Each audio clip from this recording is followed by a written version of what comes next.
que viene a ser la función general de los riñones. Bueno, dentro de lo que viene a ser el control de los líquidos corporales, básicamente el control de la homeostasia, los riñones tienen una gran variedad de funciones. Una de las primeras funciones que tienen los riñones es propiamente lo que viene a ser la excreción de productos metabólicos. Es a través de lo que viene a ser la orina que vamos a eliminar del cuerpo una gran variedad de productos de desechos metabólicos que se van formando en el cuerpo. Por ejemplo, la urea, la creatinina, desechos hormonales, etcétera, que se van eliminando constantemente del cuerpo. Luego también tiene función sobre lo que viene a ser la regulación del equilibrio hidro y electrolítico del cuerpo, controlando las cantidades de líquido que se van eliminando junto con los electrolitos, regulando de esta manera muchas de las funciones de los potenciales de membrana. Regulación de la osmolaridad del líquido corporal, mantiene lo que son las presiones osmóticas equilibradas, principalmente para el líquido extracelular. Regulación de las concentraciones de electrolitos, regulación de la presión arterial, que ya habíamos visto, sistema renina-angiotensina-aldosterona, eliminación de mayor cantidad de agua y sodio, regulación del equilibrio ácido-base, mediante la eliminación tanto de bicarbonato como de hidrógeno, va controlando el pH del cuerpo, regula además la producción de eritrocitos. Si bien el riñón no es el único órgano que produce la eritropoyetina, que es la hormona que estimula la producción de eritrocitos. Se puede producir en músculo, en hígado, pero el riñón produce el 90% de la eritropoyetina total del cuerpo, así que es el órgano principal para la regulación de lo que viene a ser la producción de eritrocitos. Por eso, todo paciente renal no solo va a tener hipertensión, pérdida de electrolitos, proteínas y demás, también entra con anemia. Y también se presenta lo que viene a ser función metabólica en la secreción, metabolismo y excreciones hormonales. Muchas de las hormonas del cuerpo se van a metabolizar y excretar gracias al riñón. Y también el riñón sintetiza una hormona, lo que viene a ser la forma activa hormonal de la vitamina D, relacionada con lo que viene a ser el metabolismo del calcio. Sin esa vitamina D activada, por ejemplo, no podemos absorber calcio de la dieta, lo que disminuye la concentración de calcio en el cuerpo y puede provocar una hipocalcemia que nos llevaría a la osteoporosis. Entonces, paciente renal, hipertenso, pérdida de proteínas, edemas, anemia y osteoporosis. Esto es lo que vemos en todos los pacientes renales. Y por otro lado, una de las últimas funciones que tiene el riñón es formación de lo que viene a ser la gluconeogénea. O sea, el riñón puede tomar aminoácidos o ácidos grasos y transformarlos en glucosa. Si bien muchos de los tejidos del cuerpo pueden hacerlo, principalmente el hígado, pero el riñón necesita una buena cantidad de glucosa para generar ATP. Eso se debe a que muchos de los mecanismos, muchos de los procesos que utiliza el riñón dependen de transportes activos. Así que se necesita una buena cantidad de ATP para poder mantener el funcionamiento apropiado del riñón.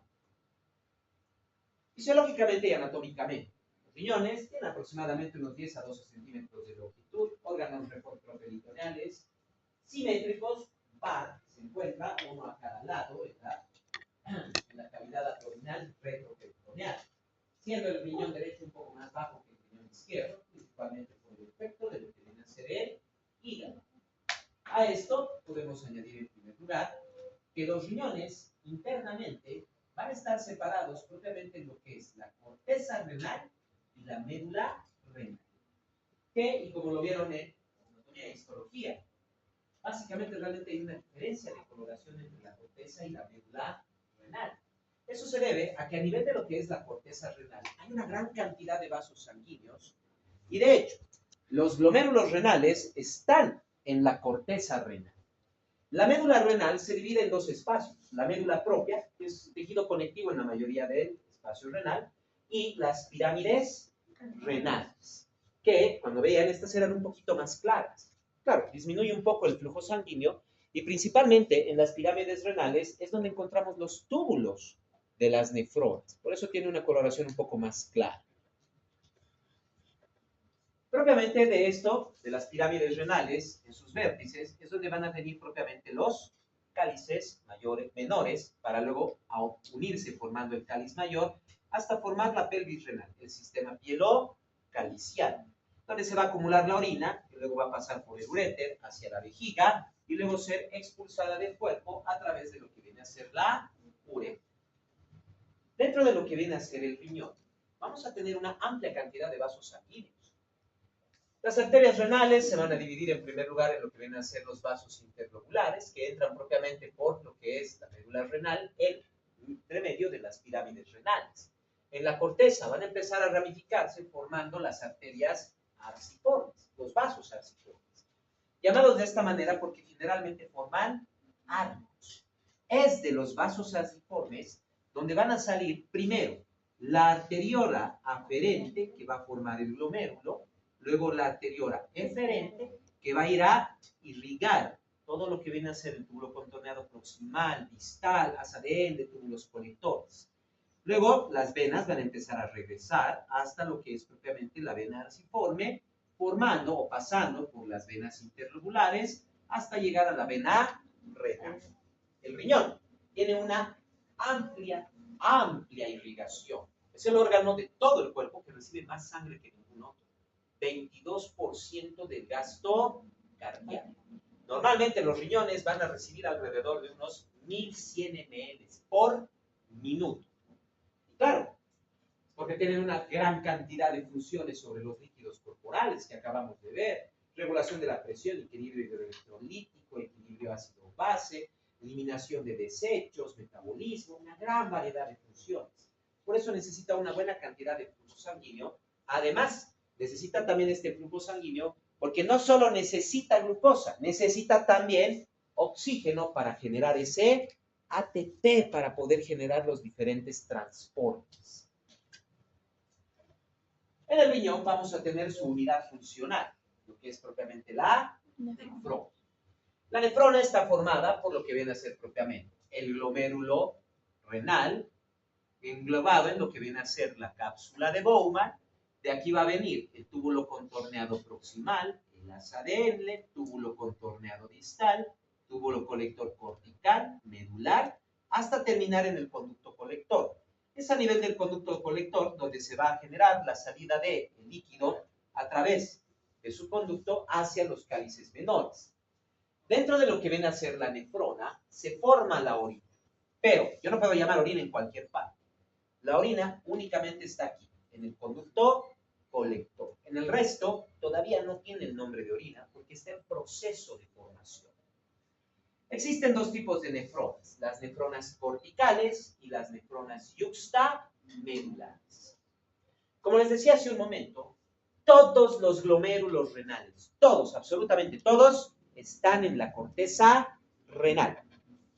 Pero algunos de estos glomérulos están justo en el límite entre la corteza y la médula renal. Cualquier glomérulo que no esté cerca del límite de la corteza y de la médula renal lo conocemos como nefrona cortical. En cambio, las nefronas que tienen sus glomérulos en ese límite son las nefronas yuxtamedulares. Yuxta significa al lado. Entonces, son nefronas que tienen sus glomérulos justo al lado de la médula renal. No solo la localización del glomérulo es lo que determina una nefrona cortical o yuxtamedular, sino que también esto se determina propiamente por la longitud del asa de Henle. Las asas de Henle de las nefronas corticales, apenas una porción de ellas ingresa en la médula renal a nivel de las pirámides renales. En cambio, las asas de Henle de las nefronas yuxtamedulares son extremadamente largas y ingresan en su totalidad dentro de la pirámide renal. De tal manera que las nefronas corticales solo pueden estar en los primeros tercios, o sea, el tercio externo de la pirámide renal. Las otras nefronas, sus asas de Henle, van a estar en toda la longitud, llegando inclusive cerca de lo que viene a ser la salida de la pirámide, o sea, del vértice de la pirámide, cerca del cáliz menor. Cerca del cáliz. Entonces se extienden en todo este espacio. Esa es la principal diferencia, no se olviden. Nefronas corticales, glomérulos dentro de la corteza, no están cerca de la médula, sus asas de Henle son cortas y solo una porción de ellas ingresa en la médula renal, en la pirámide renal. En cambio, las nefronas yuxtamedulares, glomérulos, en el límite entre la corteza y la médula, sus asas de Henle son extremadamente largas que ingresan en su totalidad dentro de lo que son las pirámides renales en la médula renal. Es a nivel de la nefrona donde se va a formar propiamente la orina. Como veíamos, a medida que se va formando la orina, va a empezar a pasar directamente a la pelvis renal y de aquí va a empezar a fluir hacia la vejiga urinaria. A nivel de la vejiga, en primer lugar, los uréteres no ingresan en las paredes vesicales de forma directa. Quiere decir, el uréter no va a entrar aquí así. No. El uréter, a nivel de la vejiga, ingresa en sentido o en línea oblicua. Quiere decir, los uréteres van a ingresar a nivel de lo que viene a ser la vejiga en esta forma. En sentido oblicuo, en C. Esto permite, en primer lugar, que dentro de la vejiga pueda generarse aquí una pequeña válvula que evite el retroceso de la orina. A medida que se va distendiendo y se va generando presión dentro de la vejiga, esto comprime la pared, lo que va a cerrar el uréter. Ustedes se preguntarán entonces, pero si está llena la vejiga, no podría entrar orina y se podría acumular dentro del uréter, dentro de la pelvis renal, y eso puede dañar el riñón. Sí, eso provoca hidronefrosis. Pero recuerden que esto es presiones. Entonces, a medida que se va acumulando, los uréteres pueden contraerse, pueden generar cierta presión. Así que a medida que va llenándose, el uréter al contraerse genera un poquito más de presión y empuja la orina dentro de la vejiga. Esta válvula lo único que hace es evitar el retroceso, no es que evite la entrada de orina. Mientras el uréter pueda contraerse y genere algo de presión, va a poder entrar la orina dentro de la vejiga. Lo que evita es el retroceso. Dentro de la vejiga, además, vamos a tener desde afuera hacia adentro. Está cubierta por un mesotelio, la parte superior justamente por el mesotelio de la pelvis y a los costados por su propio mesotelio. Internamente, otra parte media, encontramos un músculo liso, conocido con el nombre de músculo venoso. E internamente vamos a encontrar el epitelio urinario, también conocido como epitelio de transición. El epitelio urinario o epitelio de transición de la vejiga, en primer lugar, en casi toda la vejiga presenta una gran cantidad de pliegues o arrugas. Esto se debe básicamente a que la vejiga, como se va distendiendo, va alisando el epitelio, se va estirando y va alisándose. Por eso se llama epitelio de transición. Porque en todo lado ustedes han visto en histología que hay epitelio plano, cúbico, cilíndrico. Pero solo aquí está el de transición, donde a veces es plano, a veces es cilíndrico y a veces es cúbico. Y es básicamente porque las células son bastante elásticas. Entonces, si las estiramos mucho, las vamos a aplanar. Cuando la vejiga está vacía, tienen una forma más cilíndrica. Por eso se llama de transición. Y por eso mismo tenemos estos pliegues. El único lugar donde no se generan los pliegues dentro de la vejiga es justo en lo que conocemos como el trígono vesical, formado por los dos vértices superiores, que son los uréteres, y el vértice inferior, que es propiamente la uretra. Es el único espacio donde no se genera distensión de la mucosa, o propiamente, perdón, del epitelio vesical. Es ahí donde no encontramos nada de pliegues, arrugas, etc. Es completamente lisa esa parte. Ese es el trígono vesical. Y vamos a encontrar la salida de la uretra para expulsar la orina al exterior. Aquí ya vemos una diferencia de la anatómica de la uretra. La uretra femenina, que tiene una longitud aproximada de entre 3 a 5 centímetros de longitud, y la uretra masculina, que no solo es más larga, aproximadamente entre 15 a 20 centímetros, sino que también tiene varios segmentos, segmento prostático, etcétera, y demás. Esto, en primer lugar, genera una diferencia que conlleva algunas situaciones. En primer lugar, no se olviden que en la porción final de la uretra, o si lo vemos desde afuera, los primeros milímetros de la uretra, esto está en contacto con el exterior, lo que quiere decir que aquí pueden haber bacterias. Y estas bacterias pueden empezar a subir por la uretra, pueden generar propiamente una infección urinaria. Ahora, la diferencia de longitud entre la uretra femenina y la uretra masculina genera aquí unas variaciones. Como la uretra femenina es más corta, fácilmente puede ingresar las bacterias dentro de la vejiga y generar cistitis, una infección urinaria. Entonces, quiere decir que las mujeres tienen una amplia predisposición a las infecciones urinarias. De hecho, estadísticamente hablando, esto es epidemiología, estadísticamente hablando, las mujeres pueden tener alrededor de unas 10 infecciones urinarias al año, de las cuales solo perciben sintomáticamente una o dos, nada más. Nada más. O sea, les genera predisposición, pero también hay un beneficio. Como es tan cortita la uretra, fácilmente pueden eliminarse las bacterias. Lo que quiere decir que la mayoría de las infecciones urinarias en las mujeres, justo como acabo de decirles, son asintomáticas, ni siquiera se dan cuenta que tienen infección urinaria y solo con la orina se elimina básicamente esa infección. Sintomáticamente solo van a percibir una o dos, nada más, y va a ser el momento en que tomen un antibiótico o un antiséptico urinario. En muchos casos ni siquiera se necesita el antibiótico o el antiséptico. Basta con tomar una buena cantidad de jugos cítricos para acidificar la orina y tomar agua y listo, se elimina por completo la infección. Pueden ser completamente asintomáticas, manejo ambulatorio, simple, sin problema. Por otro lado, los varones. La longitud de la uretra determina que no haya esa facilidad de infecciones urinarias. Un varón rara vez puede tener una infección urinaria. Pero así como en las mujeres tienen predisposición a la infección urinaria, pero son más débiles las infecciones, en los varones más bien es al revés.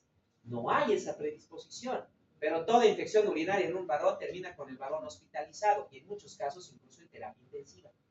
¿Por qué? Porque son 15 a 20 centímetros de uretra. Para el momento en que se genera la cistitis, toda la uretra está llena de bacterias. Esta es una infección de por lo menos 2 o 3 semanas. Estamos cerca de la sepsis. Ese es el detalle. Los varones rara vez van a tener infección urinaria, pero la infección urinaria en un varón es severa. Siempre termina con hospitalización y en muchos casos incluso con terapia intensiva. En algunos casos hasta con diálisis, porque la infección es realmente severa. Estamos hablando de 15, 20 centímetros de uretra llenos de bacterias. Llenos de bacterias. Es una infección severa. En algunos casos incluso llega a la sepsis. Ha habido casos de varones que han muerto por infección urinaria. Lo que rara vez pasa en una mujer. Rara vez. Entonces, vean, riesgos, beneficios en todo lado. Ahora, no solo tenemos el problema de lo que vendría a ser las infecciones urinarias dentro de la vejiga, sino que a nivel de la vejiga, en primer lugar, está inervada de una forma bastante interesante. Primero, la vejiga tiene una inervación simpática y parasimpática, una inervación autónoma, y el nervio pudendo es lo que va a inervar el esfínter urinario externo. Dentro de lo que viene a ser la inervación de la vejiga, en primer lugar, hay fibras sensitivas que van a llevar esas señales al sistema nervioso. El sistema simpático es inhibidor y el sistema parasimpático es estimulador. El sistema simpático puede generar inhibición de la contracción del músculo detrusor, mientras que el sistema parasimpático más bien genera la inhibición. A medida que va bajando la orina por los uréteres, es aquí donde se puede generar una sensación de dolor que va a generar el reflejo uretero-renal, que se refiere. Es justo lo que estábamos viendo aquí hace un momento. Si se genera compresión por el aumento del líquido dentro de la vejiga, de la orina, ¿qué va a pasar? Esto se va a cerrar. Entonces va a empezar a acumularse orina dentro de los uréteres. A medida que se van distendiendo, solo tienen unos 5 a 6 milímetros de diámetro, empiezan a distenderse y eso me va a generar en primer lugar una distensión y un dolor. Ese dolor va a ir directamente al riñón y va a tratar de generar una mayor liberación de orina para poder empujar esa orina, que no haya esa distensión. Ese es el reflejo ureterorrenal y lo que va a permitir que la orina pueda ingresar constantemente dentro de la vejiga. A medida que se va llenando la vejiga, va modificándose el tono de la pared vesical. Normalmente, siempre está el estímulo simpático. Normalmente siempre está inhibida la vejiga. Y para la micción, va a cortarse esa inhibición, generando el reflejo miccional. La facilitación de inhibición proviene directamente del encéfalo del sistema nervioso central por dos lados. Los centros superiores, que son autónomos y que son el control simpático y parasimpático y generan una inhibición constante. Y los centros corticales, que son conscientes y que me controlan a través de los nervios S2, S3 y S4, el nervio pudendo, para controlar el esfínter urinario externo. Si bien el control superior es generalmente inhibidor, pero necesitamos esa estimulación, esa contracción para la micción. Se va a generar entonces lo que viene a ser el reflejo miccional. ¿Cómo funciona? Normalmente la vejiga ya está vacía. Cuando está vacía, está completamente relajada. Va a empezar a llegar la orina. Va a llegar, va a llegar, va a llegar, va a llegar. Como ya sabemos, tenemos el reflejo ureterorrenal. Siempre que se detenga un poquito de orina dentro del uréter y se distienda, va a haber un poco una pequeña modificación de la presión, la distensión. Eso va a provocar que el riñón envíe una mayor cantidad de orina para tratar de empujar esto dentro de la vejiga. Entonces empieza a entrar orina dentro de la vejiga y empieza a distenderse. Ahí entra en juego las señales sensitivas. Cuando se va distendiendo la vejiga, se van activando los receptores sensitivos vesicales, enviando un potencial de acción, una carga eléctrica al sistema nervioso central. A más distensión, mayor carga eléctrica, mayor voltaje. ¿Qué hace esta carga eléctrica? Esta carga eléctrica me va a bloquear al sistema simpático, que siempre está generando inhibición.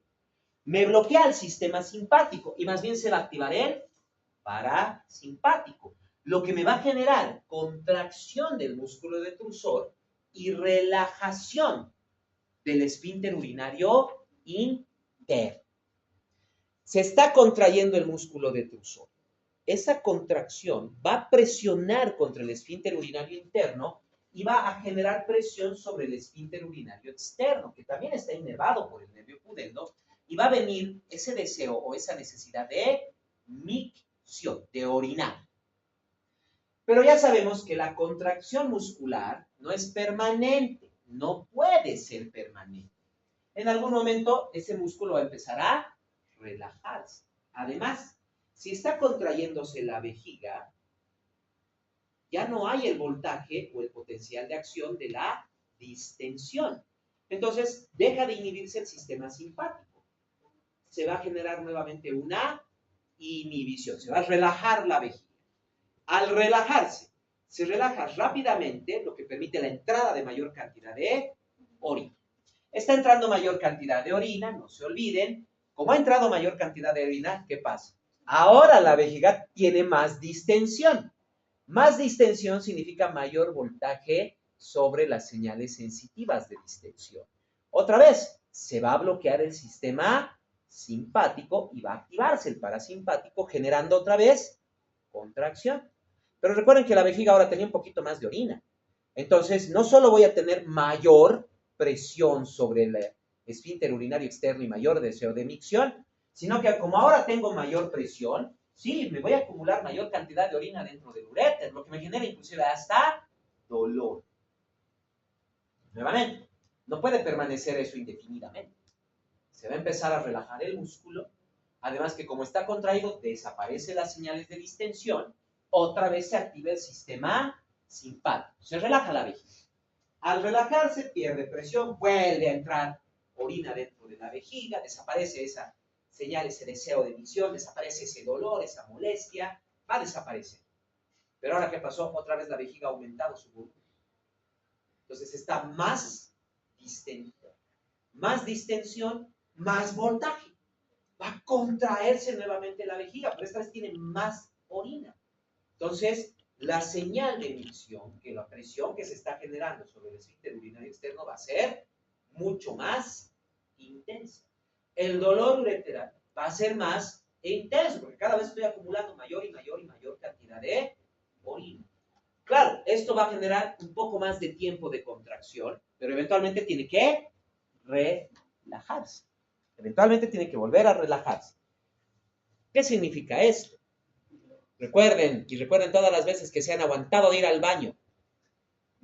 Al principio es fácil controlar, es solo un poquito de estímulo, no tenemos nada más, es solo una sensación. Pero a medida que pasa cada vez y se va repitiendo, cada vez se hace más intenso.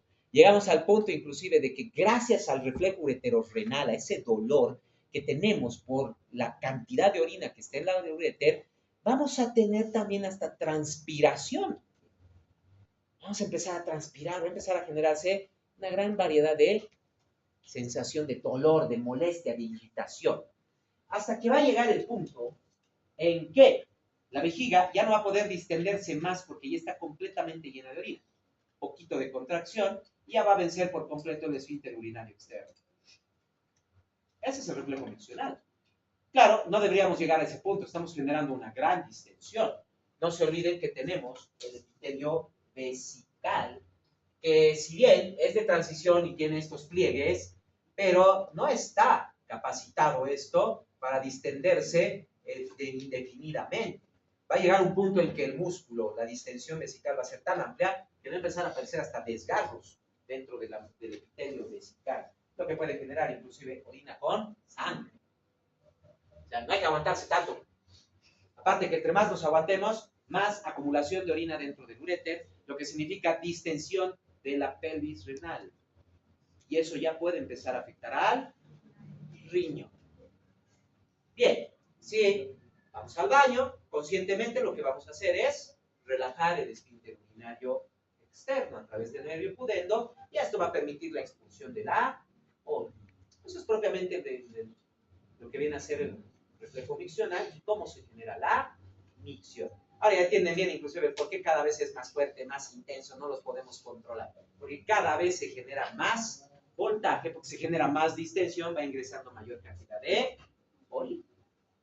Y claro, pueden haber alteraciones dentro de eso. Dentro de las anomalías de la micción, la más común y la que más preocupa a todos los pacientes es propiamente la incontinencia urinaria. O sea, la salida sin control de orina. Tenemos tres principales formas de incontinencia urinaria. Tres principales, porque ahorita solo van a conocer estas. Ya en semiología y urología van a aprender muchas más. Primero, la atonía e incontinencia urinaria. Se debe principalmente a una destrucción sensitiva. Recordemos el reflejo miccional. Para que se corte el sistema simpático, tiene que haber sí o sí esa señal sensitiva de distensión. Pero ¿qué pasa si corto más bien estos nervios sensitivos? Nunca va a haber el potencial de acción de distensión. Entonces, nunca se va a cortar el sistema nervioso simpático. La vejiga siempre va a estar relajada. Entonces, se va a llenar de orina. Se va a acumular orina dentro de la vejiga. Claro, la vejiga no puede distenderse indefinidamente. No es como el útero que podría llegar hasta la parte superior del abdomen. No, la vejiga tiene un límite de distensión. Una vez que llega a este límite de distensión, como la pared está relajada, no detiene lo que viene a ser propiamente la entrada de orina por parte de los uréteres. Entonces, cuando ya está llena la vejiga en su tope y llega un poquito de orina por el uréter, ¿qué creen que va a pasar? Eso va a rebalsar de la vejiga a través de la uretra. Entonces, la atonía incontinencia urinaria nos produce un escape constante de orina a goteo.